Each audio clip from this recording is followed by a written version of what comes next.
गुरुदेव, इस शरीर में बहुत आलस है। मैं रात को सोच के सोती हूँ सुबह जल्दी उठूंगी, बट उठ नहीं पाती। सोने के बाद बुरे बुरे सपने आते हैं, नींद नहीं खुलती। फिर घर वाले कुंभकर्ण अधिक कहते हैं। सपने उसे आते हैं जो प्रमादी आलस से पड़ा रहता है। आलस के 5 घंटे सो, सपने आवे तो हमें बताना। 24 घंटे में 5 घंटे समय लो केवल सोने का। इसके बाद उठाओ माला और टहलते हुए नाम जप करो, अभी प्रमाद दूर हो जाएगा।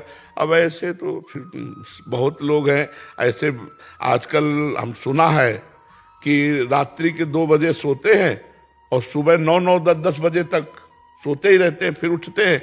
भगवान सूर्य उदय हो गए, न अर्घ देना है, न संध्या बंदन है, न ब्रह्म मुहूर्त में उठकर भजन करना है। तो ये मनुष्यता ही नहीं रह गई, पशुता आ गई। अब क्या हम समझाएं बच्चा, कैसे समझाएं? मनुष्यता ही नहीं रह गई है। हमें लगता है कि 100 आदमी में 2 ही आदमी ऐसे होंगे जो ब्रह्म मुहूर्त में जगते हों, नहीं तो प्रायः लोग अब 7 8 बजे तक, 10 बजे तक, 11 बजे तक ऐसे लोग सोते हैं। क्या वे अध्यात्म को समझेंगे, क्या धर्म को समझेंगे? तो हमें ये लगता है कि आप भाग्यशाली हो, सत्संग में आए हो, तो आप अपने जीवन को बदलो। आप समय से उठो, उठ करके टहलते हुए नाम जप करो। देखो महीना भर अभ्यास करो, आप में वो अभ्यास आने लगेगा, आप में सामर्थ्य आने लगेगी। भगवान के नाम जप में बहुत बड़ी सामर्थ्य है। जितने संत महात्मा हुए हैं ये सब भगवान के नाम जप। चरित्र पवित्र और भगवान का नाम, किसी भी डिपार्टमेंट में तुम्हारी उन्नति हो जाएगी। किसी भी चरित्र पवित्र हो और नाम जप हो, वो महान आदमी हो जाएगा।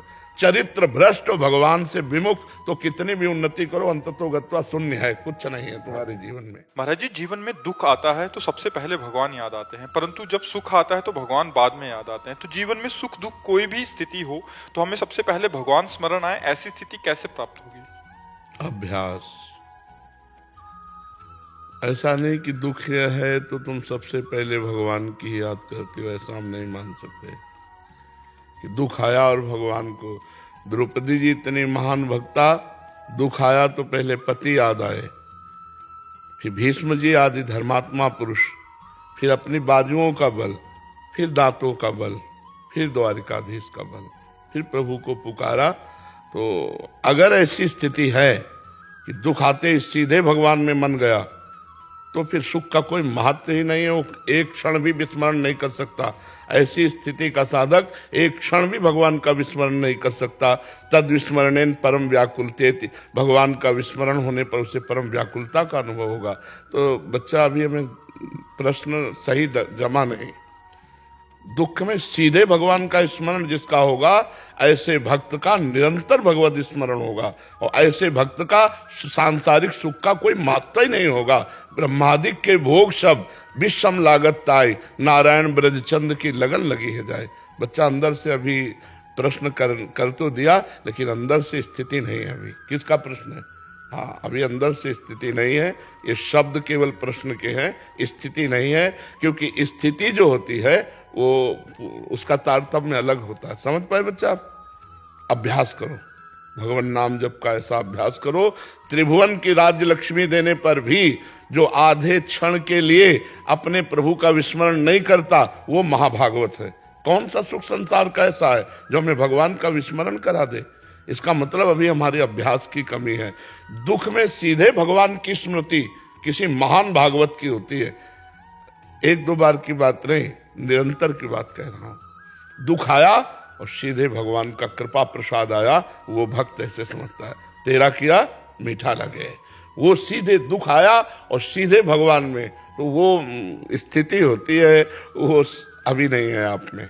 महाराज जी, इसमें जैसे एक तो भक्त की स्थिति है कि तेरा किया मीठा लगे। संसारिक जीव जो संसार में है महाराज जी, वो उसके जा ही नहीं सकती दुख में भगवान में वृत्ति। ऐसा हो दुख निवारण के लिए प्रथम सीधे चली गई, तो वो महाभागवत कोई साधारण नहीं है।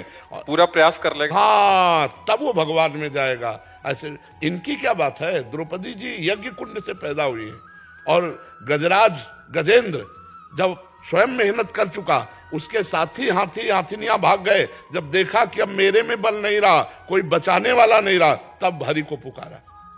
दुख में सीधे भगवान में स्थिति जाना, ये महाभागवत का लक्षण है। और जिसकी ऐसी स्थिति है उसकी निरंतर स्थिति रहती है, और जिसकी निरंतर स्थिति रहती है उसको त्रिभुवन का सुख जो है ना, वो बिल्कुल आकर्षित नहीं कर सकता।